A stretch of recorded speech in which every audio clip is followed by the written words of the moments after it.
សួស្តីបងប្អូនសិស្សានុសិស្សអ្នកសិក្សាទាំងអស់នៅក្នុងវីដេអូនេះខ្ញុំនិយាយតាក់ទងទៅនឹងវិញ្ញាសាសិលធម៌ពលរដ្ឋថ្នាក់ទី12ប្រឡងសញ្ញាបត្រមធ្យមសិក្សាទុតិយភូមិឆ្នាំសិក្សា2019 2020បាទវិញ្ញាសាសិលធម៌ពលរដ្ឋឆ្នាំ2020នេះគឺអត់មានទេដោយសារតែក្នុងឆ្នាំនេះគឺមានប្រធានស័កអានោះយើងហើយសម័យ COVID នេះណាបាទអញ្ចឹងមានការឆ្លងរីករាលដាលខ្លាំងគឺការសិក្សារបស់សិស្សនិស្សិតយើងសិក្សានៅតាមផ្ទះសិក្សាពីចម្ងាយតាមអនឡាញណាអញ្ចឹងនៅ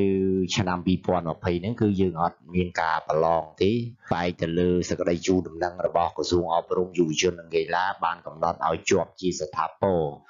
ចំពោះបេក្ខជនទាំងអស់ដែលបានចុះឈ្មោះប្រឡងដោយគ្មានការកំណត់នីតិចឹងនៅឆ្នាំសិក្សា2019-2020គឺបេក្ខជនដែលជាសិស្សានុសិស្សត្រូវប្រឡងបាក់ឌុបគេឲ្យជាប់ទាំងអស់ចំពោះតែបេក្ខជនដែលបានចុះឈ្មោះប្រឡងណាហើយអត់មានការកំណត់នីតិទេបាទអត់មាននីតិ A B C D E F ទេណាចឹងគឺជាប់ដោយស្វ័យប្រវត្តិតែម្ដងណាយើងអាចអាននៅសេចក្តីជូនដំណឹងនេះបន្ថែមបាននៅផ្នែកខាងផុសតែយើងចុចមើលកន្លែងផុសទៅឃើញហើយណាខ្ញុំផុសសម្រាប់ឲ្យយើងអានបានដឹងតាក់ទងទៅនឹងសេចក្តីជូនដំណឹងរបស់ក្រសួងអប់រំយុវជននិងកីឡាណាក្នុងវីដេអូនេះខ្ញុំគ្រាន់តែបញ្ជាក់ឲ្យបានដឹងទាំងអស់គ្នាចំពោះបញ្ហានេះកុំឲ្យឆ្ងល់ណាថាហេតុអីបានជាឆ្នាំសិក្សា2019-2020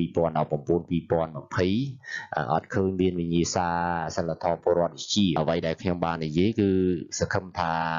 យើងលែងឆ្ងល់ណាវាមិនមែនតែវិញ្ញាសាសិលធម៌ពលរដ្ឋទេវិញ្ញាសាផ្សេងទៀតក៏អត់មានដែរដូចគ្នាណាដោយសារតែមានប្រធានស័កគឺសម័យ COVID ដែលយើងមិនអាចរៀបចំការប្រឡងបានខ្ញុំនិយាយតែប៉ុណ្្នឹងចុះណាសូមបងប្អូនសិស្សានុសិស្សនិងអ្នកសិក្សារងចាំទស្សនាសិក្សាវិញ្ញាសាថ្មី